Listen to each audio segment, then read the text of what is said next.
Rafael Monteiro nunca imaginou que a noite mais importante do ano seria também a noite em que descobriria que havia passado 3 anos olhando para uma mulher sem jamais enxergá-la.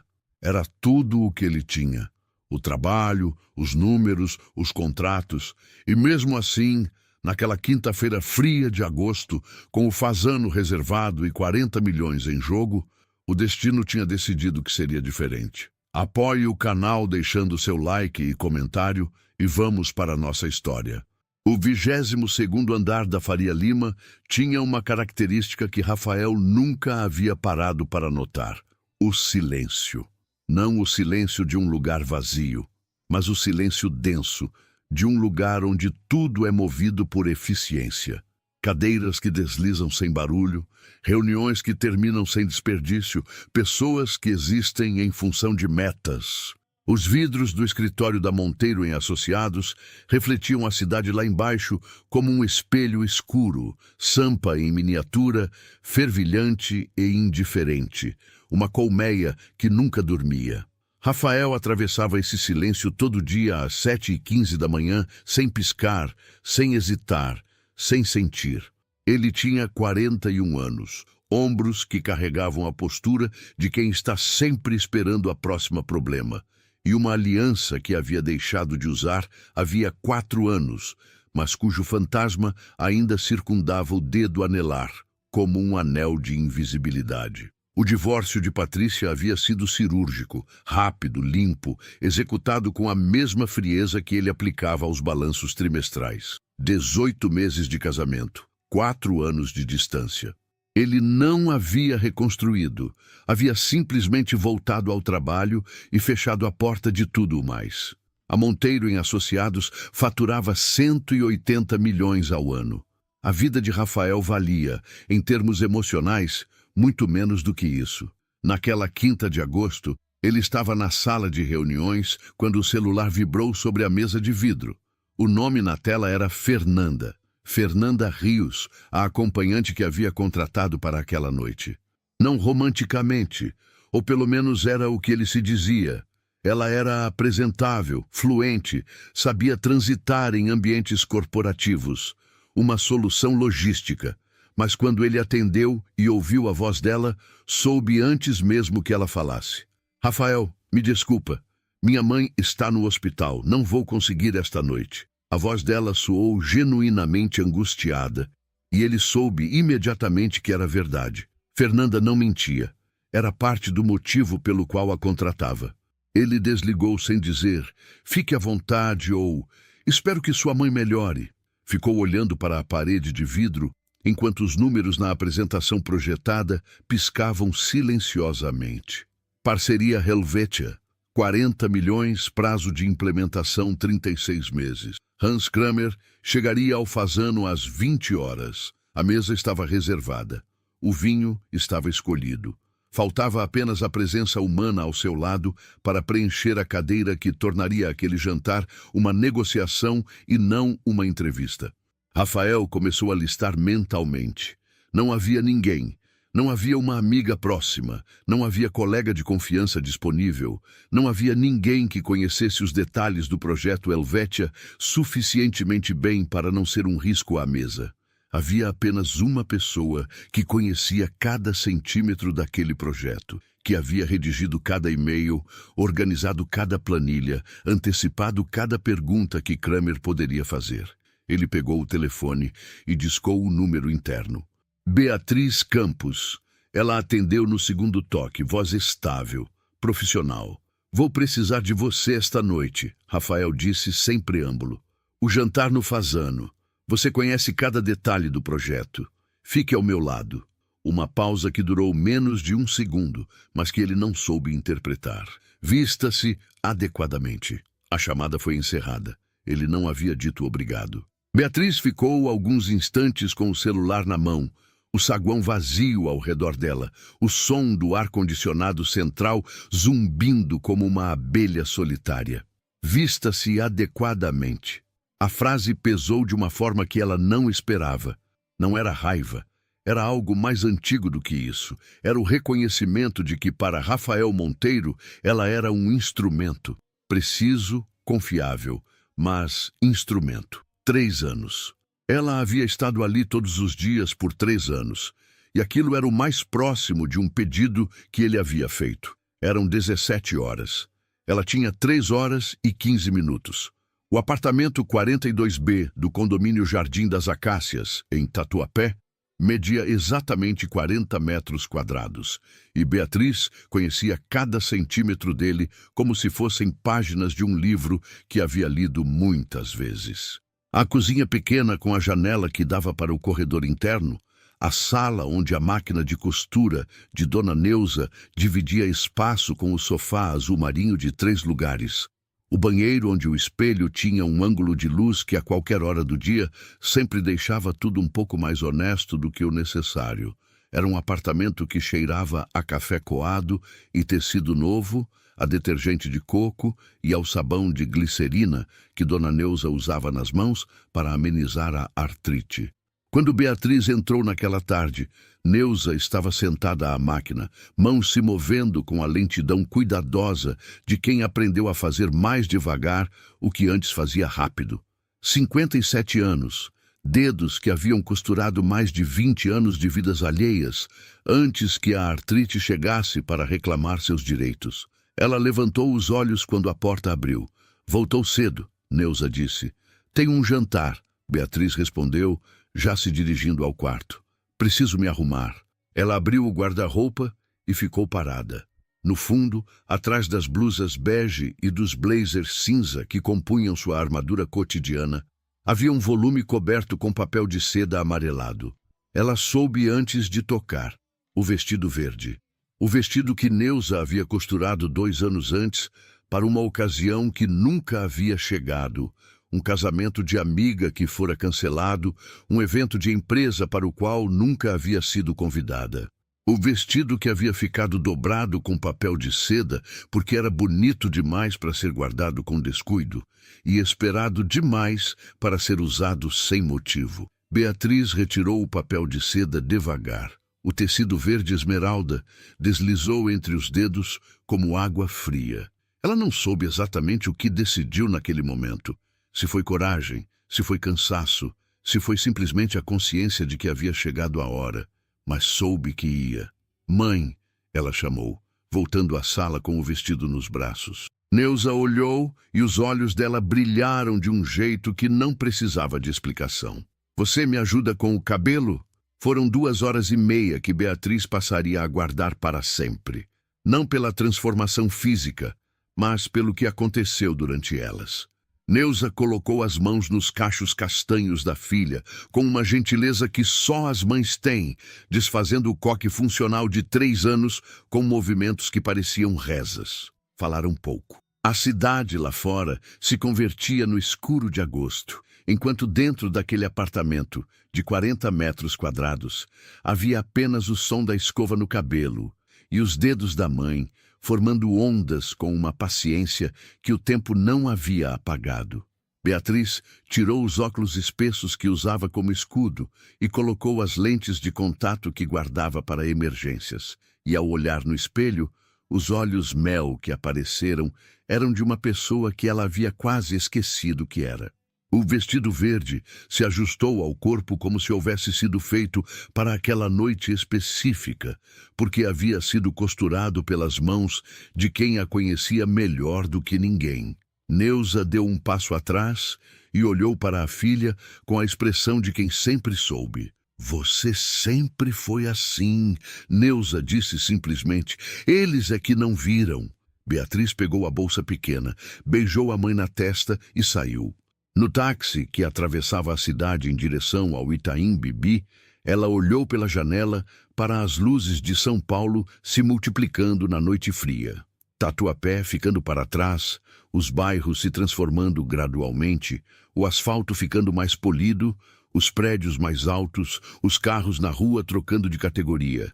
Ela conhecia aquela cidade de 2 formas simultâneas, a São Paulo que ela habitava e a São Paulo que ela servia, e havia sempre uma travessia acontecendo entre as duas.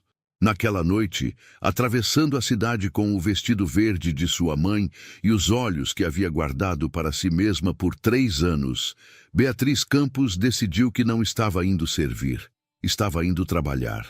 E havia uma diferença que Rafael Monteiro ainda não havia aprendido a ver. O Fazano ficava na rua Vitório Fazano, no Itaim Bibi, com a discreta elegância de quem não precisa se anunciar. A fachada em pedra e o toldo discreto não gritavam luxo, apenas o afirmavam com a calma de quem existe há décadas e não precisa provar nada. O ar dentro tinha aquele peso específico dos lugares caros, temperatura controlada, fragrância difusa de madeira e ervas, o murmúrio baixo de conversas em vários idiomas misturado ao tinido suave de cristal. As luzes douradas do teto criavam uma atmosfera que parecia suspender o tempo lá fora, a cidade, o trânsito, a gosto, e substituir tudo por uma bolha de permanência artificial.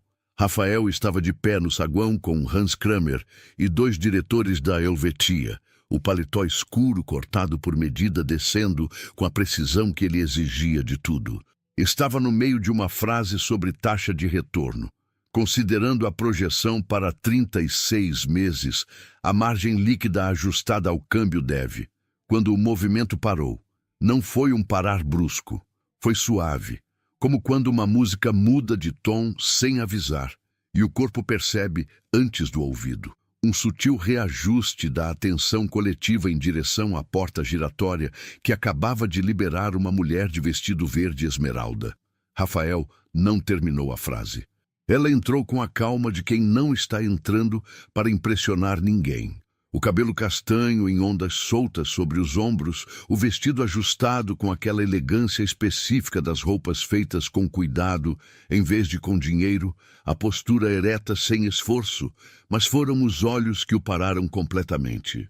Olhos mel, grandes, que ele nunca havia visto porque ela sempre estava de óculos espessos atrás de uma tela.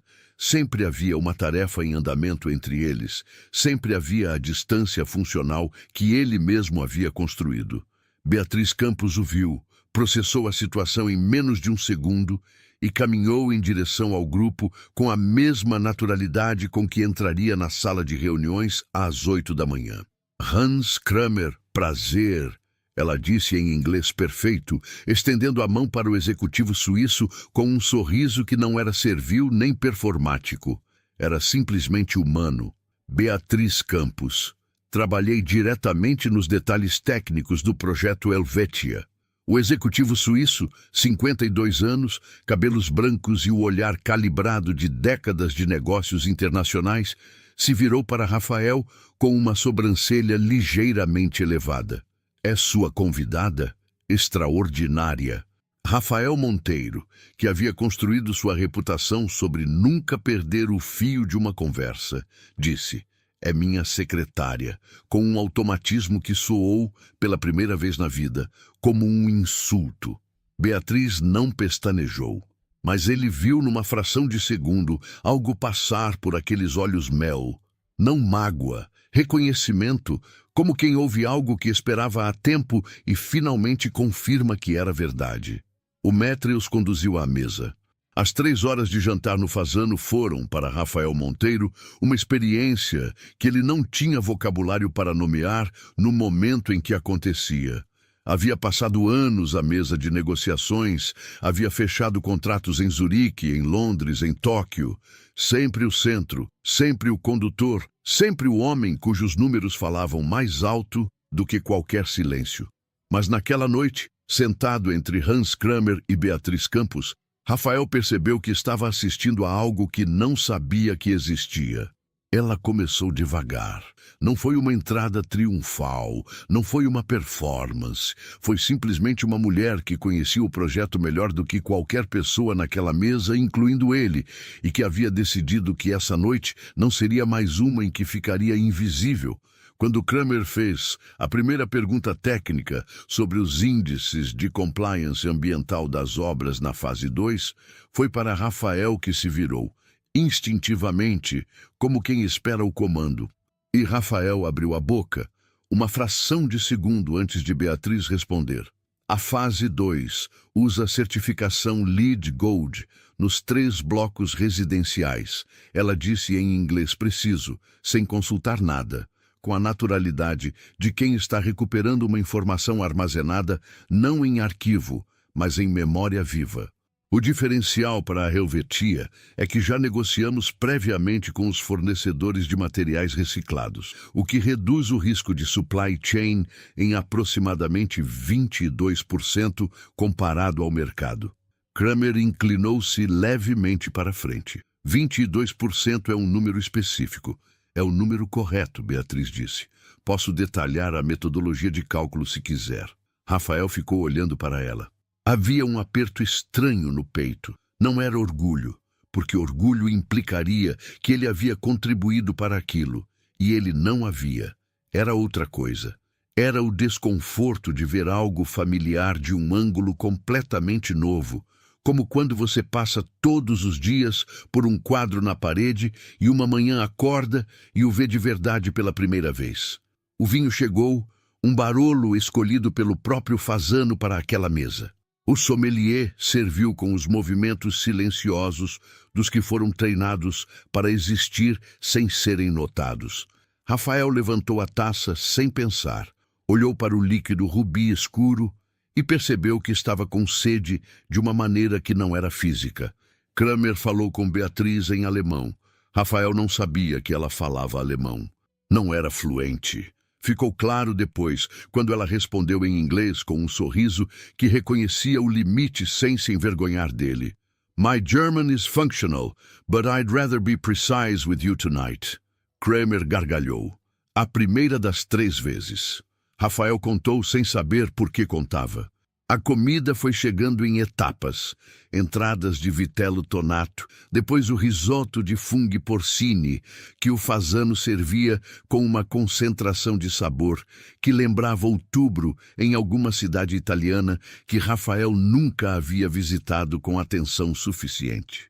O aroma terroso dos cogumelos se misturava ao perfume suave que Beatriz usava. Algo discreto, floral, que ele não havia nunca registrado nos 3 anos em que ela havia estado a poucos metros de sua mesa todos os dias. A colher de risoto que ele levou à boca tinha o sabor exato de uma refeição que ele devia ter saboreado com mais calma do que jamais havia feito. Beatriz estava explicando a estrutura de governança do projeto para o diretor financeiro da Helvetia, um homem chamado Dietrich, que tinha a paciência metódica dos suíços e a tendência de fazer a mesma pergunta 3 vezes em formulações diferentes, até ter certeza de que compreendia. Ela não demonstrou impaciência. Respondeu às 3 versões da pergunta com nuances distintas em cada uma, como se cada reformulação merecesse uma perspectiva nova. Rafael observou o perfil dela enquanto falava.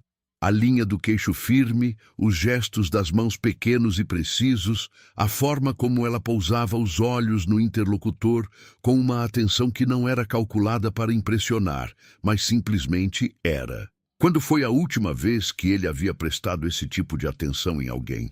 A pergunta chegou sem aviso e ficou ali, desconfortável, como uma pedra dentro do sapato. Você conhece São Paulo bem? Kramer perguntou a Beatriz durante um intervalo entre pratos, o tom genuinamente curioso, o tipo de pergunta que executivos fazem quando já decidiram que gostam de alguém e querem saber mais. Conheço 2 São Paulos, Beatriz respondeu com naturalidade. Aqui eu trabalho e aqui eu moro. São cidades diferentes dentro da mesma cidade. Kramer franziu a testa com interesse. Como assim? A São Paulo da Faria Lima funciona em euros e dólares. A São Paulo de Tatuapé funciona em conta de luz e cesta básica. Ela disse isso sem amargura, apenas como fato. Aprendi as 2 línguas. O executivo suíço ficou em silêncio por um momento, e então acenou com a cabeça com um respeito que Rafael reconheceu. Era o respeito que Kramer reservava para pessoas que diziam verdades sem precisar de aprovação para dizê-las. Isso é mais valioso do que qualquer certificação acadêmica, Kramer disse. Rafael tomou um gole longo de vinho. Não era ciúme, ele se disse. Era estranhamento. Era a sensação de estar numa sala que achava que conhecia e descobrir uma porta que nunca havia aberto. Beatriz conduzia aquela mesa com uma fluência que não vinha de treinamento corporativo. Vinha de alguém que havia passado 3 anos absorvendo cada detalhe de um projeto, enquanto o responsável oficial pelo projeto passava por ela sem vê-la. A ironia tinha um peso físico. Ele sentia, na altura do externo, um aperto que não era angina, mas poderia ter sido caso ele tivesse menos controle sobre os próprios sintomas. Os diretores da Helvetia começaram a se dirigir diretamente a Beatriz. Não de forma descortês com Rafael. Era mais sutil do que isso, mais instintivo. Era a linguagem corporal de quem reconhece onde está a fonte da informação e se volta para ela naturalmente como plantas em direção à luz. Kramer virou a cadeira alguns graus. Dietrich passou a fazer suas perguntas metodicamente para ela. O terceiro diretor, um homem chamado Albrecht, que havia ficado em silêncio durante quase toda a refeição, de repente perguntou sobre os projetos sociais previstos no entorno das obras. E Beatriz respondeu com detalhes que Rafael tinha certeza absoluta de não estar no briefing oficial. "Você pesquisou além do material que eu enviei?" Ele perguntou em voz baixa, inclinando-se discretamente, enquanto Kramer conversava com Dietrich. Ela o olhou de lado. "Sempre pesquisei além do material que você envia." A sobremesa chegou, panacota com calda de frutos vermelhos, uma elegância branca e vermelha sobre porcelana fina. E com ela, um silêncio mais confortável à mesa. O tipo que vem depois que a conversa séria foi feita e o que restou é a satisfação tranquila de um jantar que correu bem. Kramer estava relaxado, os ombros baixados, o sorriso mais fácil. Rafael soube naquele momento que o contrato estava fechado. Não porque os números fossem irresistíveis, embora fossem, mas porque Beatriz havia construído naquelas 3 horas algo que planilhas não constroem: confiança pessoal. "Estamos muito satisfeitos", Kramer disse no final, dobrando o guardanapo com cuidado sobre a mesa. "A parceria faz sentido." Virou-se para Beatriz. "Espero que continuemos a trabalhar juntos ao longo do projeto." "Com prazer", ela respondeu. Ele não disse o mesmo para Rafael. No caminho de saída, enquanto os executivos suíços esperavam o valete, Kramer pegou o braço de Beatriz brevemente e disse algo em voz baixa que fez ela sorrir. Um sorriso pequeno e genuíno, sem esforço. Rafael ficou 2 passos atrás, observando a cena com aquela abertura estranha no peito que havia começado na hora em que ela entrou pela porta giratória e que não havia fechado em momento algum das 3 horas seguintes. Não era raiva. Não era apenas admiração. Era vergonha. Percebeu ele com a clareza incômoda de quem finalmente nomeia o que estava tentando não sentir.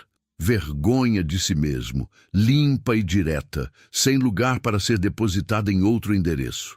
No carro de volta, o Volvo preto que o motorista Sérgio conduzia pelo corredor da Faria Lima já sem trânsito a essa hora. Rafael tentou a frieza habitual. O hábito de décadas, a armadura construída pós-divórcio, o distanciamento profissional que havia sido sua única ferramenta emocional confiável. "Você foi bem", ele disse, olhando para a frente. Beatriz estava do lado direito, bolsa no colo, olhando pela janela para as luzes da cidade que passavam como estrelas em movimento lento. Ela não se virou imediatamente. Deixou a frase dele existir no ar por alguns segundos, tempo suficiente para que ele mesmo sentisse o quanto era pouco. "Sempre fui", ela respondeu. 2 palavras, sem agressão, sem ironia excessiva. Apenas a afirmação tranquila de uma verdade que sempre esteve disponível para quem quisesse ver. O carro seguiu em silêncio pela cidade escura de agosto, e Rafael ficou com aquelas 2 palavras ecoando numa frequência que não conseguia desligar. Nos dias que se seguiram, algo mudou no 22º andar da Monteiro em Associados. Ou melhor, algo mudou em Rafael, e o escritório apenas refletiu isso com a honestidade impiedosa dos espaços que conhecem seus habitantes. Ele se pegou encontrando pretextos para passar pela mesa de Beatriz com uma frequência que não havia existido nos 3 anos anteriores. Eram razões pequenas, às vezes ridículas. Uma dúvida sobre um prazo que ele mesmo poderia verificar no sistema, uma confirmação sobre um e-mail que claramente havia sido enviado, uma pergunta sobre o cronograma da fase 3 que ele havia lido 2 vezes na manhã anterior. Na segunda semana, ele foi buscar café pela primeira vez em 3 anos. Não era o café do andar executivo, com as cápsulas importadas e a máquina de inox polido. Foi ao espaço de convivência do meio do escritório, onde havia uma cafeteira comum que a equipe de suporte usava, e esperou com uma xícara na mão entre Mariana da contabilidade e Tiago da logística, que o olharam com a expressão específica de quem não tem certeza se está sonhando. Voltou com 2 cafés, um para ele, um que pousou na mesa de Beatriz com um gesto que tentou ser casual, e não foi. Ela olhou para a xícara, depois para ele. Obrigada, disse, voltando para a tela. Os colegas perceberam antes dele perceber que eles estavam percebendo. Havia uma ecologia específica nos escritórios. Uma rede subterrânea de observação mútua que funciona com a precisão de um sismógrafo. Mariana comentou com Tiago. Tiago comentou com Priscila do RH. Priscila comentou com outras 2 pessoas, cujos nomes Beatriz sabia de cor, porque havia organizado o aniversário de empresa de cada uma delas nos 3 anos anteriores. Pescou o chefe, disse uma voz num corredor que Beatriz atravessou numa tarde de segunda-feira. Baixa o suficiente para ser descartada como descuido, alta o suficiente para ser ouvida. Ela parou, respirou. De repente ficou bonita, né? Disse uma segunda voz, com o tom de quem está compartilhando uma observação justa sobre o mundo. Beatriz não se virou. Seguiu andando, mas algo endureceu nela naquele momento. Não dramaticamente, não com lágrimas nem com raiva quente. Foi um enrijecimento sutil e permanente, como metal que resfria e muda de estado. Ela havia trabalhado 3 anos naquele lugar com competência que poucos tinham e reconhecimento que ninguém oferecia.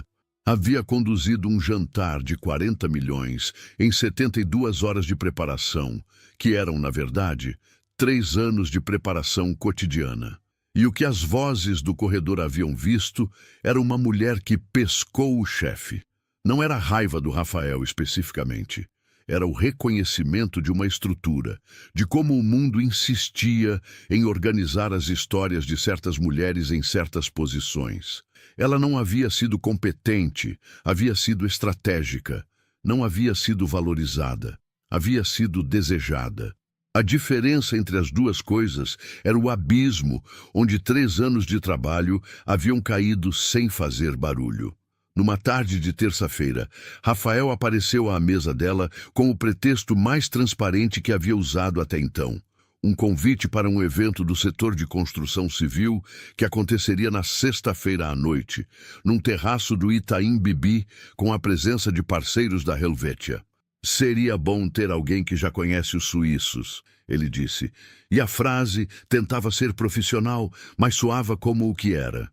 Beatriz fechou o notebook devagar. Olhou para ele com os olhos que ele havia finalmente descoberto no fazano e que agora não conseguia parar de procurar. Os olhos mel que haviam estado ali todos os dias, atrás de vidros espessos, enquanto ele passava sem ver. Por que agora, Rafael? Ela perguntou. A voz era baixa, controlada, sem dramaturgia. 3 anos. Eu aqui todo dia. Você mal sabia meu nome completo. O que mudou? Ele abriu a boca, fechou. Você viu outros homens me olharem e acordou. Ela continuou. E a precisão daquilo era cirúrgica. Isso não é interesse, é vaidade sua. O silêncio que se instalou tinha textura. Denso, honesto, sem lugar para ele se esconder. Rafael ficou de pé diante da mesa dela, sem nenhuma das ferramentas que normalmente usava. Sem dados, sem projeções, sem a linguagem dos números que tornava tudo gerenciável. Havia apenas ele e o espelho que ela havia acabado de erguer. Beatriz pegou a bolsa, se levantou e foi embora. Ele ficou sozinho na sala de 200 metros quadrados que havia construído como prova de chegada, com o silêncio denso ao redor e a sensação específica de merecer cada segundo daquele silêncio. A descoberta não foi planejada. Foi o tipo de coisa que acontece quando um homem passa noites acordado, tentando entender onde errou e começa a procurar nas únicas linguagens que conhece: arquivos, documentos, registros. Rafael estava no escritório numa quarta-feira, às 22 horas. A cidade lá fora, já no seu modo noturno de luzes esparsas e sirenes distantes, quando abriu o sistema interno de RH para verificar algo sobre a estrutura de cargos do projeto Helvetia. Não estava procurando nada específico sobre Beatriz, mas o nome dela apareceu numa pasta que ele não havia aberto antes.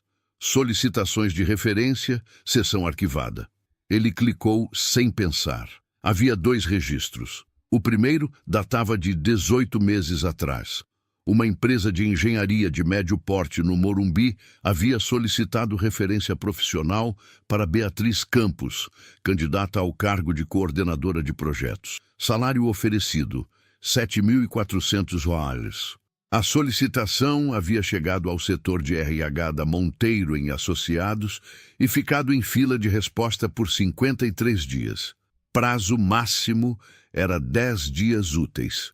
Quando o documento de referência foi finalmente enviado, o processo seletivo havia encerrado há 3 semanas.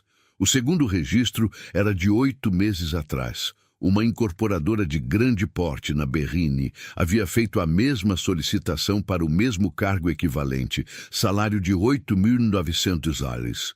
A referência havia sido solicitada por e-mail direto ao setor jurídico para liberação dos documentos de histórico funcional. O processo ficou em análise burocrática por 42 dias. A incorporadora havia preenchido a vaga internamente antes da resposta chegar. Rafael ficou olhando para aqueles 2 registros com uma quietude que não era tranquilidade. Era o silêncio de quem está processando algo que não tem como ser desprocessado. Ele reconhecia o padrão. Havia presenciado reuniões onde aquelas tramitações eram discutidas. Havia assinado memorandos sobre eficiência administrativa do setor de RH, havia aprovado um protocolo novo de resposta a referências externas, que claramente chegara tarde demais para Beatriz em ambas as ocasiões. Não havia intenção. Era isso que tornava pior, de uma forma específica e escorregadia. Não havia um vilão deliberado. Havia apenas uma estrutura que funcionava com a inércia de quem nunca precisou se perguntar o que estava retendo. E no centro daquela estrutura, assinando os relatórios, aprovando os protocolos, conduzindo as reuniões onde prioridades eram estabelecidas, estava ele. Rafael fechou o notebook. Ficou no escuro do escritório por alguns minutos, ouvindo o zumbido do ar-condicionado central que continuava funcionando mesmo depois do expediente, porque ninguém havia programado para desligar.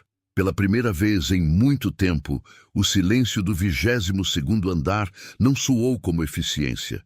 Soou como o que era: ausência. 3 anos.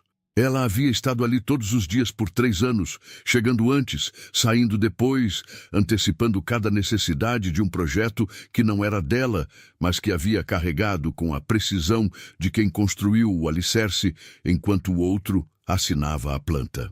E em 2 ocasiões em que havia tentado sair, não por insatisfação declarada, não com drama, simplesmente buscando o que era seu por mérito, a burocracia do lugar onde ele era o responsável final havia fechado a porta sem que ninguém percebesse que estava fechando. Ele percebeu que estava com os punhos levemente cerrados sobre a mesa, apenas quando forçou os dedos a se abrirem. Naquela noite, Rafael Monteiro dirigiu até Tatuapé pela primeira vez na vida. Não naquela noite, foi no sábado seguinte, de manhã, com o sol de agosto cortando a cidade em ângulos frios e a cidade acordando no ritmo que ela tinha quando não era Faria Lima. Ele havia estado em Tatuapé antes, tecnicamente. Havia passado pela região num ou outro deslocamento de carro, Havia mencionado o bairro em análises de mercado imobiliário. Havia visto o nome no mapa como se fosse uma coordenada e não um lugar onde pessoas viviam suas vidas inteiras. Mas naquele sábado, ele foi com destino, o endereço no GPS, as mãos no volante com uma tensão que não era do trânsito. O condomínio Jardim das Acácias tinha uma grade de ferro pintada de bege e um interfone que precisava ser pressionado 2 vezes para funcionar. Rafael ficou do lado de fora por um momento, olhando para o prédio de 4 andares com as janelas abertas, deixando escapar o som de um programa de rádio de algum apartamento do 2º andar. O cheiro de pão sendo aquecido vindo de alguma cozinha próxima. Era um sábado de bairro, o tipo de manhã que ele havia deixado de habitar tão gradualmente que havia esquecido que existia. Ele pressionou o interfone do apartamento 42B. A voz que respondeu era de uma mulher mais velha, levemente rouca de manhã cedo. "Quem é?" "Meu nome é Rafael Monteiro", ele disse. "Sou o chefe da Beatriz. Vim falar com ela." Uma pausa. "Ela não está." "Eu sei", ele disse. E então, sem ter planejado aquilo, "Posso esperar?" Outra pausa, mais longa. O interfone ficou em silêncio por tempo suficiente para ele considerar que havia sido uma ideia péssima. Então, a fechadura eletrônica zumbiu.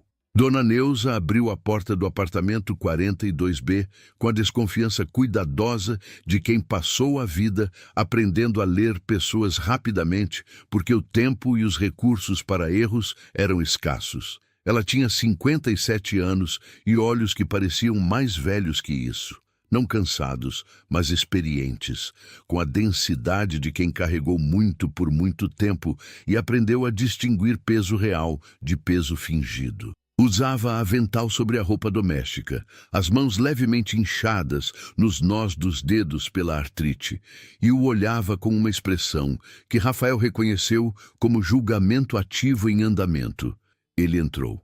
O apartamento tinha 40 metros quadrados e cheirava exatamente como Beatriz. Café coado, tecido limpo, algo floral discreto, que agora ele sabia que não era perfume caro, mas simplesmente o sabonete que ela usava. A sala era pequena e completamente organizada. Sofá azul marinho bem cuidado, estante com livros que haviam sido lidos de verdade, lombadas gastas, alguns com marcadores de papel dobrado. A máquina de costura de Dona Neuza pousada sobre uma mesa lateral com um tecido azul claro em andamento. Na parede, fotos em moldura simples. Beatriz criança com 2 dentes faltando sorrindo numa praia que parecia interior paulista. Beatriz, adolescente de beca na formatura do ensino médio, ao lado de Neuza que usava um vestido floral que provavelmente havia costurado ela mesma. Uma foto mais recente das duas no Natal, o apartamento decorado com um pisca-pisca que ainda estava no canto superior da estante. Rafael sentou no sofá porque Dona Neuza indicou com um gesto que não admitia recusa. E Dona Neuza foi à cozinha e voltou com 2 cafés que ela pousou sobre a mesinha de centro como se aquilo fosse uma negociação que ela havia decidido conduzir nos próprios termos.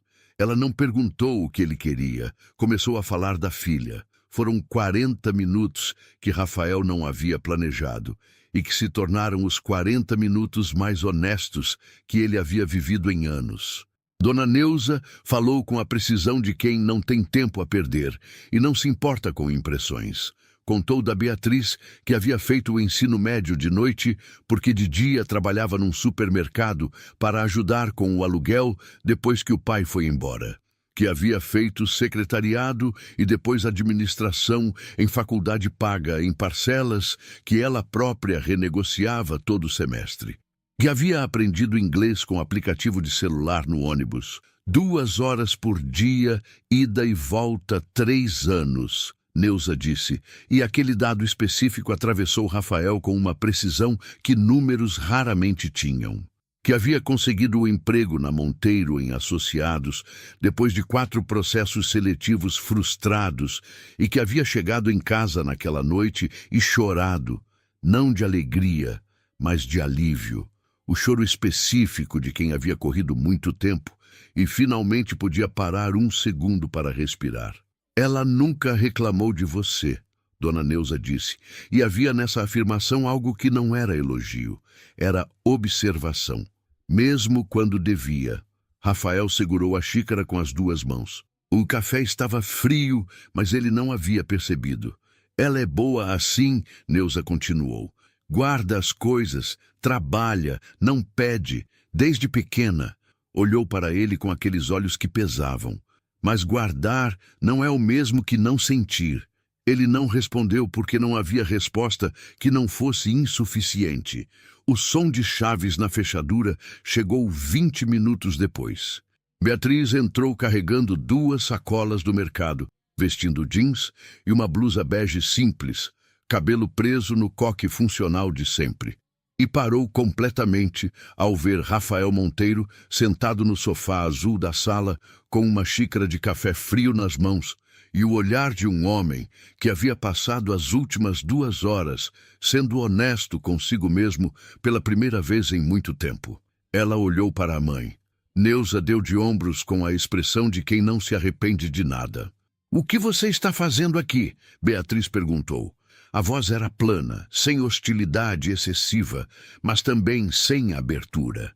Era a voz de quem precisa de informação antes de decidir o que sentir. Rafael se levantou e então fez algo que não havia feito em 41 anos de vida corporativa. Não preparou o que ia dizer antes de dizer. "Vim pedir desculpa", ele disse. A voz saiu mais simples do que ele esperava, sem a moldura executiva, sem o tom de apresentação. Apenas a frase, direta, existindo no ar do apartamento pequeno que cheirava a café e tecido. "E te oferecer o que é seu por mérito." Beatriz pousou as sacolas sobre a mesa da cozinha sem tirar os olhos dele. "Diretora de projetos", Rafael continuou. "Salário de R$ 12.000. A vaga está aberta há 5 meses. Você qualifica mais do que os 3 candidatos externos que entrevistamos." Ela cruzou os braços. Não era postura defensiva. Era o gesto de alguém que está avaliando, que não chegou ao sim nem ao não, mas está no meio, pesando.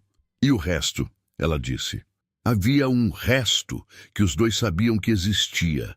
A presença dele naquele apartamento num sábado de manhã, o café que havia ido buscar no corredor pela primeira vez em 3 anos, os pretextos transparentes, a noite no Fasano, que havia mudado algo nele de forma que ele ainda não sabia nomear completamente, mas que estava ali, presente, na forma como ele a olhava agora. "Você reporta ao conselho, não a mim", Rafael disse. "O trabalho é seu por mérito. Completamente separado de qualquer outra coisa." Fez uma pausa. "Qualquer outra coisa entre nós, se acontecer, é separado, igual, e no seu tempo, não no meu." O silêncio que se seguiu tinha uma qualidade diferente dos silêncios anteriores entre eles. Não era o silêncio do escritório onde ela era mobília e ele era o dono do espaço. Era um silêncio onde os dois estavam no mesmo plano, no apartamento dela, com a mãe dela sentada na cadeira ao lado da máquina de costura, fingindo que não estava ouvindo absolutamente tudo. Beatriz olhou para a janela por um momento. Lá fora, Tatuapé seguia seu sábado. O som de uma bola batendo na calçada, uma moto passando, uma criança chamando alguém pelo nome. A cidade que ela habitava, com sua escala humana e seus ritmos de bairro. "Tá bom", ela disse finalmente. Não era entusiasmo, não era rendição. Era a aceitação cautelosa e real de alguém que decidiu dar uma chance com os olhos abertos. "Mas se o conselho receber qualquer pressão sua sobre meu trabalho, eu saio e processo." "Justo", Rafael disse. Dona Neuza, da cadeira ao lado da máquina de costura, murmurou algo que soou como "finalmente", mas que nenhum dos dois teve certeza de ter ouvido. Beatriz Campos assumiu o cargo de diretora de projetos numa segunda-feira de setembro, e o 22º andar da Monteiro em Associados processou essa informação com a velocidade específica dos ambientes corporativos diante de mudanças que contradizem narrativas estabelecidas, ou seja, imediatamente e em voz baixa. A sala que passou a ser dela ficava no corredor lateral, com janela para o pátio interno e luz que entrava pela manhã de um ângulo que ela achou, já no primeiro dia, exatamente adequado. Não era a sala de Rafael, com a vista panorâmica da Faria Lima e os vidros que refletiam a cidade como um espelho de poder. Era uma sala de trabalho, funcional e clara, que ela organizou em 3 horas sem pedir ajuda de ninguém. O Conselho da Monteiro em Associados era composto por 5 membros, 2 deles externos. Beatriz os conhecia de nome e de documentos. Havia preparado atas de reunião do Conselho por 2 anos e meio, sem jamais ter sido apresentada a eles pessoalmente. Na primeira reunião de alinhamento sobre o projeto Helvétia, quando entrou na sala com o notebook e os arquivos do projeto organizados numa estrutura que ela havia redesenhado ao longo do fim de semana anterior, percebeu que 2 dos membros do conselho a reconheceram antes que ela se apresentasse. "Você esteve no jantar com Kramer", disse Armando Figueira, o conselheiro mais antigo, 71 anos, e o olhar direto de quem chegou àquela posição sem aprender a ser indireto. "Estava", ela confirmou. "Kramer me ligou na semana passada", Armando disse, abrindo a pasta à sua frente com movimentos pausados. "Perguntou especificamente se você estaria na equipe de implementação. Disse que queria tratar diretamente com você em todas as fases técnicas." Beatriz abriu o notebook. "Então vamos começar." A reunião durou 2 horas e meia. Ela saiu com aprovação unânime do cronograma revisado, um orçamento de implementação realinhado com margem de contingência que os 3 candidatos externos não haviam previsto, e a clareza tranquila de quem finalmente está num lugar que faz sentido. No corredor depois, Armando Figueira a deteve com um gesto breve. "Você devia estar aqui antes", ele disse simplesmente. "Sei", Beatriz respondeu. Rafael soube do telefonema de Kramer por Armando. Não diretamente, mas através do relatório de alinhamento que o Conselho enviou para a diretoria executiva. Leu o parágrafo sobre a solicitação específica de Kramer por Beatriz em tom de correspondência formal e ficou com a frase parada na frente dos olhos por mais tempo do que devia. Não era surpresa. Era o tipo de confirmação que dói, não porque é inesperada, mas porque é precisa. O mundo havia visto em 3 horas o que ele havia ignorado por 3 anos, e o mundo havia agido de acordo. Ele não disse nada para ela. Era o combinado. Trabalho dela, conselho dela, espaço dela.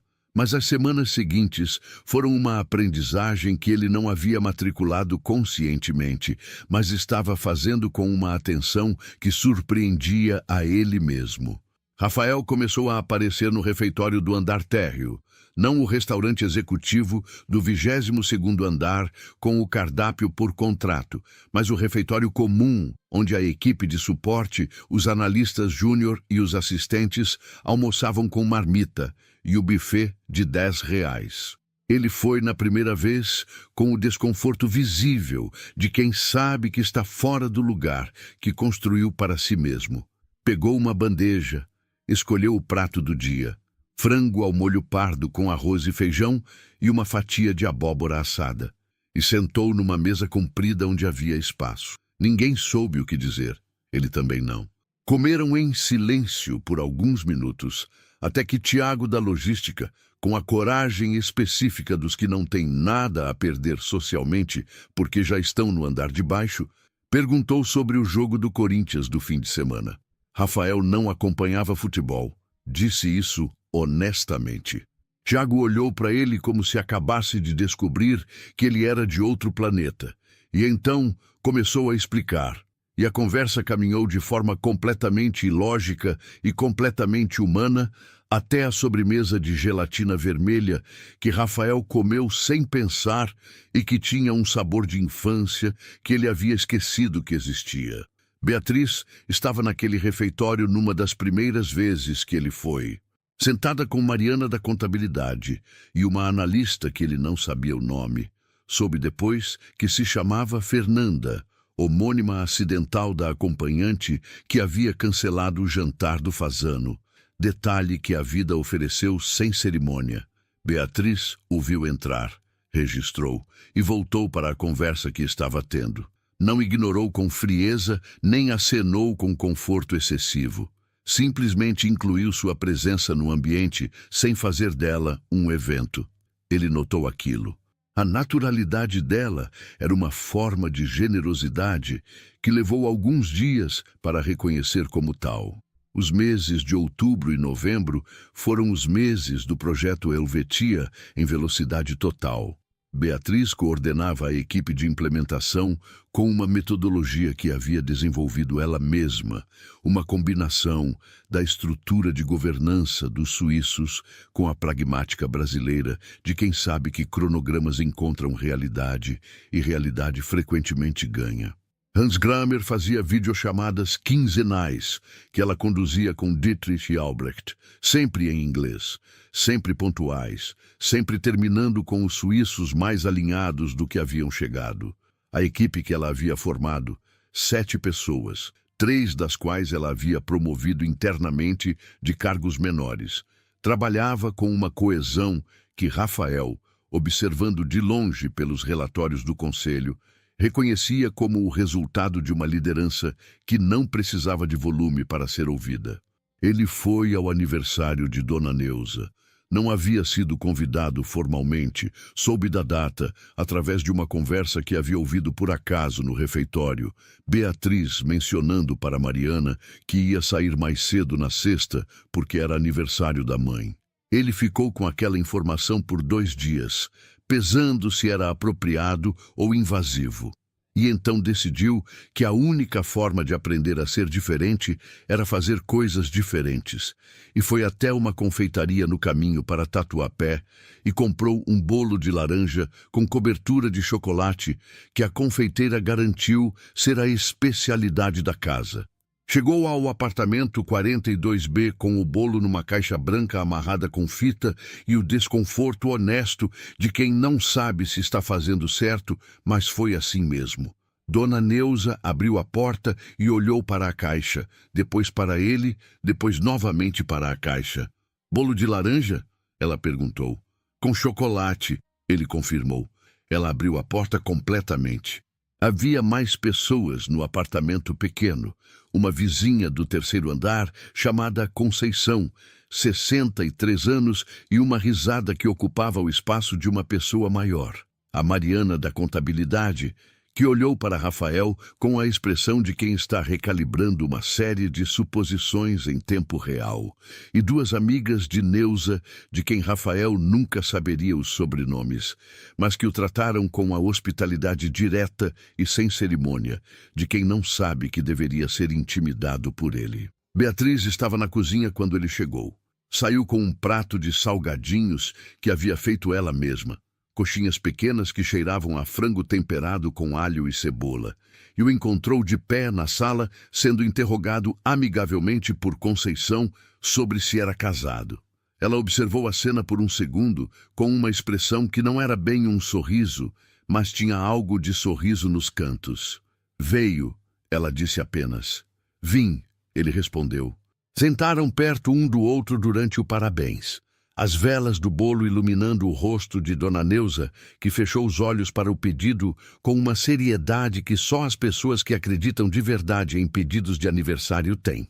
Rafael ficou olhando para aquela cena, com o peito com uma temperatura que não era física. Era o calor específico de estar num lugar onde as coisas são reais, onde o bolo foi feito por alguém, onde a risada é genuína, onde os 70 centímetros de sofá que existiam entre ele e Beatriz eram ao mesmo tempo a distância mais curta e a mais significativa que ele havia habitado em anos. Saiu depois das 10 da noite com a caixa vazia do bolo que Neuza havia insistido em lavar e devolver. No corredor do condomínio, Beatriz o acompanhou até o portão. Não por obrigação, percebeu ele, mas porque havia uma conversa que estava acontecendo naquele caminhar de 30 metros, que não precisava ser dita em voz alta. Ela gostou. Beatriz disse: Do lado de fora do portão, o ar de novembro já com aquele início de calor úmido que anunciava o verão paulistano chegando. Eu também gostei, Rafael disse. E era verdade de uma forma que o surpreendeu pela simplicidade. Ela o olhou por um segundo. Aquele olhar avaliativo que ele havia aprendido a reconhecer como o momento em que ela estava pesando algo internamente, a balança invisível onde ela colocava as evidências antes de concluir. Boa noite, Rafael, ela disse. Boa noite. Ele foi embora a pé até o carro que havia deixado na rua paralela e ficou alguns minutos no banco do motorista sem ligar o motor, ouvindo Tatuapé de noite. Uma televisão alta no prédio ao lado, um casal conversando na varanda do segundo andar, o som distante de uma festa em alguma rua próxima, com um forró que chegava em fragmentos pelo vento. Era uma cidade completamente diferente da que ele habitava a 2 quilômetros dali, e era a mesma cidade. Dezembro chegou com o projeto Helvétia, em fase de implementação avançada, e os números que chegavam pelo conselho tinham a qualidade de quem não foi forçado, cresciam com a naturalidade de um trabalho que havia sido planejado com competência real. Na terceira semana de dezembro, Beatriz apresentou ao conselho o relatório de progresso da fase 1, entrega adiantada em 18 dias, custo dentro do orçamento, índice de satisfação da equipe suíça, documentado em e-mail de Kramer, que Armando Figueira leu em voz alta durante a reunião, com uma entonação que não escondia o prazer. Rafael estava naquela reunião, sentado no lugar de sempre, na cabeceira, mas ouvindo de um ângulo diferente, como espectador de algo que havia sido possível, porque ele havia finalmente saído do caminho. Na semana antes do Natal, os resultados parciais da fase 1 mostravam performance 15% acima da meta projetada. Rafael soube por relatório. Beatriz soube antes, porque era ela quem havia construído a meta. Ela foi até a sala dele naquela tarde. Pela primeira vez, desde a terça em que havia fechado o notebook e ido embora. Bateu na porta aberta, entrou, ficou de pé do lado de cada mesa com uma postura que não era de subordinada nem de executiva em modo formal, mas simplesmente de uma pessoa que tem algo a dizer. O Kramer quer um jantar de celebração em janeiro, ela disse. Pediu para organizar aqui em São Paulo. Quer que você e eu estejamos. Organiza você, Rafael disse. Escolhe o lugar. Ela assentiu, fez menção de sair. Beatriz. A voz saiu antes que ele decidisse conscientemente falar. Ela se virou. Parabéns pelo resultado, ele disse. E então, porque havia aprendido que havia diferença entre o que era necessário dizer e o que era verdadeiro dizer. Você construiu isso. Ela ficou com aquilo por um momento. Não com modéstia performática, nem com vaidade. Com a serenidade de quem recebe o que sempre foi seu e simplesmente assente. Boa parte foi construída nos 3 anos anteriores, ela disse. Só que antes não tinha meu nome. Ele não respondeu porque não havia resposta mais honesta do que o silêncio. Janeiro chegou com o calor úmido que São Paulo carrega nessa época como uma segunda pele. O tipo de calor que não pede licença, que transforma as calçadas em superfícies que tremem de luz e faz a cidade inteira parecer estar fermentando em algo. Rafael acordou no primeiro dia útil do mês, num apartamento de 140 metros quadrados, no Itaim Bibi, que havia escolhido pela proximidade com o escritório, e que agora percebia, com a clareza de quem está aprendendo a ver o óbvio, que tinha a temperatura emocional de um hotel, funcional, impessoal, sem memória acumulada nas paredes. As janelas imensas davam para a cidade, e a cidade era bonita e distante como um quadro de artista que você aprecia, mas não toca. Ele havia passado o recesso de fim de ano diferente de todos os anteriores. Não havia viajado. Nos últimos 4 anos havia ido para Miami ou Lisboa nos últimos dias de dezembro. Não por prazer especificamente, mas pela lógica de que pessoas com sua renda iam a esses lugares nessa época. E ele havia aprendido a preencher o calendário com destinos antes de aprender a perguntar se queria ir. Em dezembro passado, ficou em São Paulo. Foi ao cinema sozinho, numa tarde de domingo, e não conseguiu dizer depois qual havia sido o filme, mas lembrava do cheiro de pipoca e do frio do ar-condicionado, e de ter ficado sentado depois que os créditos acabaram sem pressa nenhuma de ir a lugar algum. Foi à padaria, perto de casa, nas manhãs. Uma padaria de bairro que havia na esquina da rua de trás, com cadeiras de plástico na calçada e café que vinha em copo americano. E foi voltando todos os dias, não pelo café, mas pelo gerente de caixa que se chamava Seu Benedito, e que todas as manhãs dizia "Bom dia, moço", com uma convicção que tornava o cumprimento diferente de protocolo. Havia telefonado para a mãe no dia 25. Dona Inês, 68 anos, morando em Campinas, com o irmão mais velho de Rafael. A ligação durou 42 minutos, o dobro de qualquer ligação anterior dos últimos anos, e ela havia chorado um pouco no final, sem explicar porquê. E ele havia ficado em silêncio, ouvindo aquele choro e entendendo que às vezes as pessoas choram de alívio quando algo que estava errado finalmente dá sinal de que pode ficar certo. O jantar de celebração com a Helvétia foi marcado para a segunda sexta-feira de janeiro. Beatriz escolheu o lugar com a tranquilidade de quem não precisou consultar ninguém. Um restaurante italiano de médio porte na Vila Madalena, sem estrela Michelin, sem dress code, sem a arquitetura de poder dos lugares que Rafael frequentava por hábito. O Cantina do Mauro existia há 23 anos no mesmo endereço, com toalhas xadrez vermelho e branco nas mesas e uma lista de vinhos italianos que o próprio Mauro, que ainda trabalhava 3 noites por semana no salão, com 72 anos e um avental manchado de ragu, escolhia pessoalmente todo ano numa viagem à Toscana, que era o evento mais importante do seu calendário.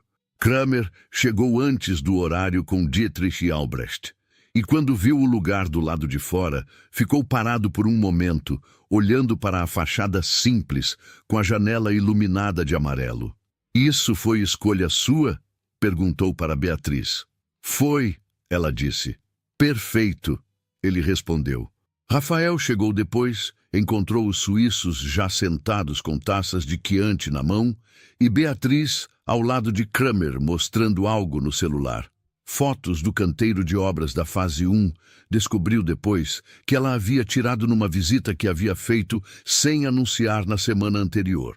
Kramer estava inclinado para a frente com a expressão de interesse genuíno que Rafael havia aprendido a reconhecer como o maior elogio que o executivo distribuía. Ele ficou alguns segundos na entrada do restaurante, observando aquela cena, e sentiu algo que não era mais a abertura dolorosa do Fasano. Era algo diferente, mais quieto, mais firme. Era o reconhecimento de que havia algo ali que era real. Mauro veio pessoalmente recomendar o prato do dia, uma lasanha de cordeiro com fungo que havia sido finalizada com trufas que chegaram na manhã. O cheiro que saía da cozinha era o cheiro específico de comida feita com atenção. Gordura boa e ervas e queijo derretendo em camadas que levavam tempo para construir. Kramer pediu a lasanha sem hesitar. Dietrich pediu o mesmo. Albrecht, que Rafael havia descoberto ser vegetariano desde o jantar do Fasano, consultou Mauro sobre as opções e os dois entraram numa conversa sobre fungo que durou 10 minutos e que claramente era o ponto alto da noite de Albrecht. Beatriz pediu o risoto de limão siciliano com camarões, que chegou numa travessa funda com o arroz cremoso, no ponto exato, e os camarões rosados curvados sobre a superfície como um acento gráfico. Rafael olhou para o prato dela antes de olhar para o próprio, e ela percebeu e disse sem cerimônia: "Pede, vale." Ele pediu. A conversa naquela mesa foi diferente de qualquer conversa que Rafael havia tido em ambiente profissional. Não porque fosse menos substantiva, mas porque havia perdido a dureza de casca que as reuniões formais acumulam. Kramer falou sobre a filha que havia entrado na universidade em Genebra, estudando arquitetura sustentável, e havia orgulho genuíno e também aquela melancolia específica dos pais que veem os filhos crescer na direção certa, mas para longe. Dietrich contou que havia começado a aprender violão aos 53 anos, porque a neta havia pedido que tocassem juntos, e que havia descoberto que era absolutamente sem talento, mas completamente feliz fazendo aquilo. Albrecht ficou em silêncio a maior parte da noite, mas quando falou, foi para dizer que São Paulo o impressionava por ser uma cidade que parecia estar sempre em dois lugares ao mesmo tempo, o século XXI e algo muito mais antigo, funcionando em paralelo sem se resolver. É exatamente isso, Beatriz disse, e Rafael ouviu naquela frase o eco do que ela havia dito ao Kramer no jantar do Fasano.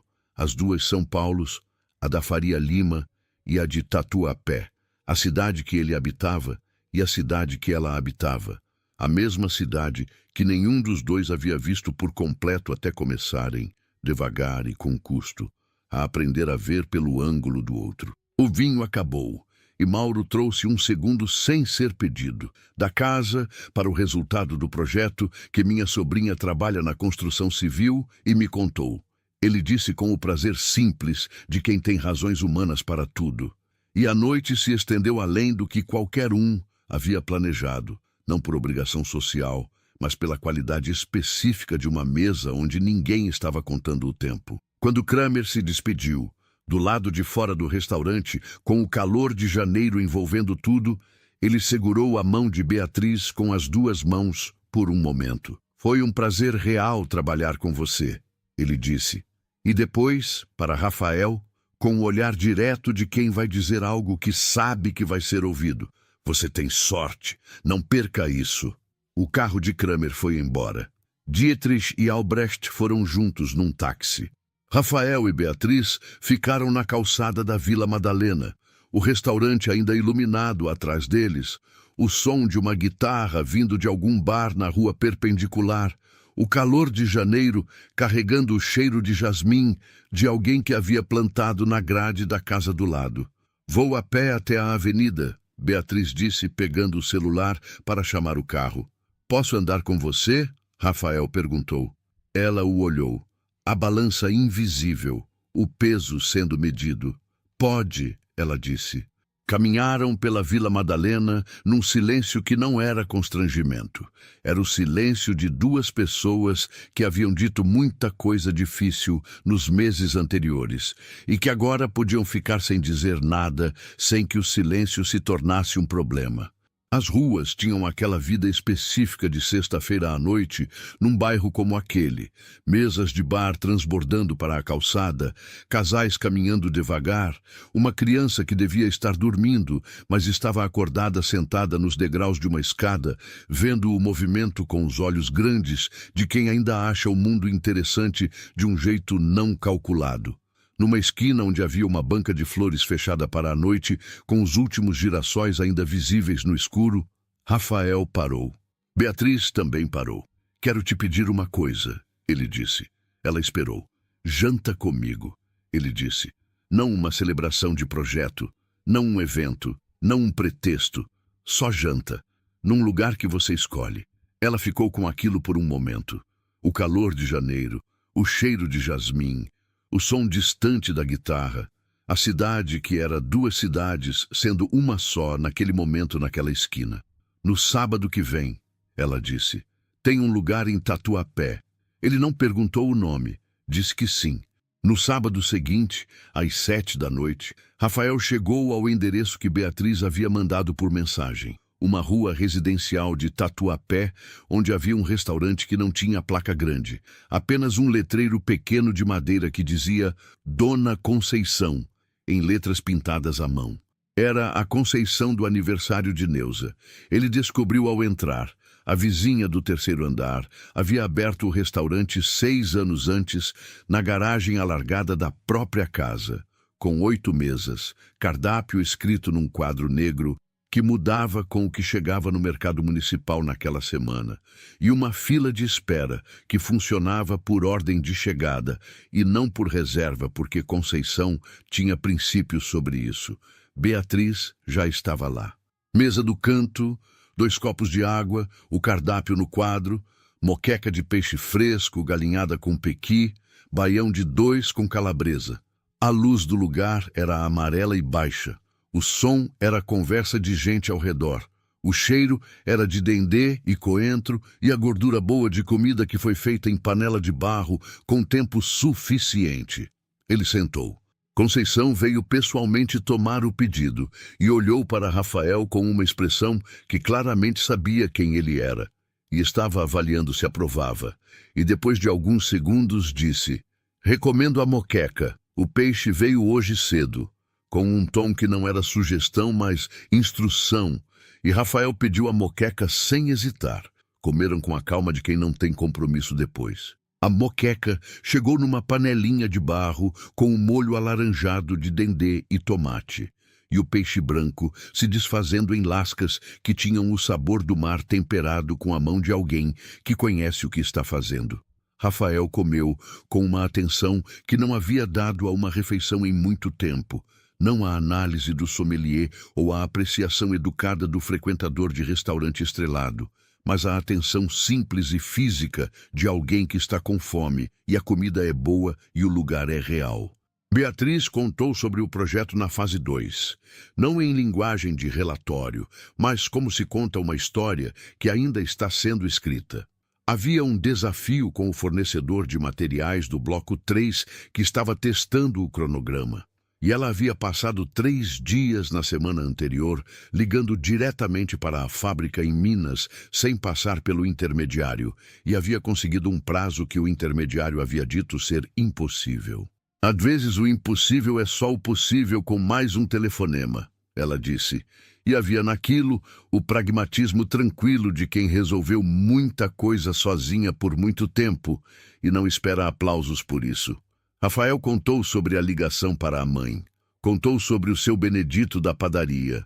Contou com a dificuldade específica de quem está dizendo uma coisa pela primeira vez em voz alta, que havia ficado em São Paulo no recesso porque havia percebido que havia passado anos indo embora para lugares que não queria estar, para não ficar no lugar que não sabia como habitar. Beatriz ouviu sem interromper. Quando ele terminou, ficou um momento em silêncio, mexendo no resto de arroz no prato com o garfo sem comer. "Você está aprendendo a ficar", ela disse finalmente. Não era avaliação, não era elogio, era observação, do tipo que vem de quem presta atenção. "Estou tentando", ele disse. Ela levantou os olhos do prato e o olhou. O olhar direto dos olhos mel que ele havia descoberto no fazano, e que agora eram simplesmente os olhos dela, sem o filtro do espanto ou do ciúme, ou da vergonha que havia turvado todas as vezes anteriores. Era ela, era ele. Era uma mesa de restaurante numa garagem alargada em Tatuapé, com uma panelinha de barro vazia entre eles e o som de Conceição gargalhando em outra mesa ao fundo. "Você não mudou nada naquela noite no fazano", ele disse. A frase havia estado nele há meses, esperando. Beatriz ficou com aquilo por um segundo. O canto da boca moveu. Não o sorriso calculado de quem está sendo cortejado, mas o sorriso pequeno e verdadeiro de quem reconhece uma verdade quando a ouve. "Eu sei", ela disse. "Você é que finalmente abriu os olhos." Ficaram até mais tarde do que o restaurante costumava ficar aberto, mas Conceição não disse nada. Foi apagando as luzes das outras mesas aos poucos, com a discrição generosa de quem entende que certas conversas precisam de tempo e não é sua função interromper. Quando saíram, a rua de Tatuapé estava no silêncio de meia-noite de bairro residencial. O tipo de silêncio que não é vazio, mas cheio, habitado pelos sons pequenos de uma cidade que dorme, mas respira. Caminharam até o carro de Rafael, estacionado na rua paralela, sem pressa. A noite de janeiro carregava o cheiro de terra molhada de uma chuva que havia caído mais cedo e que havia deixado as calçadas escuras e refletindo as poucas luzes de rua como um espelho imperfeito. Uma gata laranja atravessou o caminho deles com a indiferença soberana dos gatos que habitam cidades e não precisam de aprovação de ninguém. Na frente do carro, Rafael se virou para ela. Havia 1 milhar de coisas que podia dizer, frases que havia ensaiado mentalmente em algum momento das últimas semanas. As formulações corretas de quem foi treinado a vida toda a ser preciso com as palavras quando as palavras importavam. Mas o que saiu foi simples, sem moldura. Posso te ligar amanhã? Não era um contrato, não era uma proposta. Era a pergunta mais direta que havia feito a outra pessoa em anos. A pergunta que não assumia nem exigia, que apenas pedia, com a vulnerabilidade honesta de quem aprendeu que pedir é mais corajoso do que tomar. Beatriz olhou para ele por um momento com aquela calma que era o centro de tudo nela. A calma de quem passou anos sendo invisível e aprendeu que sua existência não dependia de ser vista, mas que havia decidido, com os olhos abertos e as mãos livres, dar uma chance ao que estava na frente. Pode, ela disse. E ali, naquela calçada molhada de Tatuapé, com o cheiro de terra e jasmim misturados no calor de janeiro, com a gata laranja sumindo na esquina e a cidade respirando ao redor em todos os seus ritmos simultâneos, Rafael Monteiro entendeu que aquilo era riqueza. Não o 22º andar, não os 180 milhões, não a mesa do fazano com o barolo e os talheres de prata. Era aquilo. O cheiro de moqueca de barro ainda na roupa, o som de Tatuapé de meia-noite, uma mulher que havia estado ali todo o tempo esperando não ser encontrada, mas simplesmente vista, e a coragem tardia, mas real de finalmente olhar. Não era perfeito, não era fácil, não era o começo de um conto que terminaria sem atrito. Era um começo honesto, construído sobre erros reconhecidos e mudanças provadas. Sobre o tipo de respeito que só existe quando duas pessoas se veem de verdade. E às vezes ver de verdade leva 3 anos. Leva um vestido verde, leva um apartamento de 40 metros quadrados que cheira a café coado e tecido limpo, leva uma panelinha de barro e uma calçada molhada e uma pergunta simples feita sem certeza do resultado. E isso era suficiente, era tudo, era o único lugar onde qualquer coisa real poderia começar.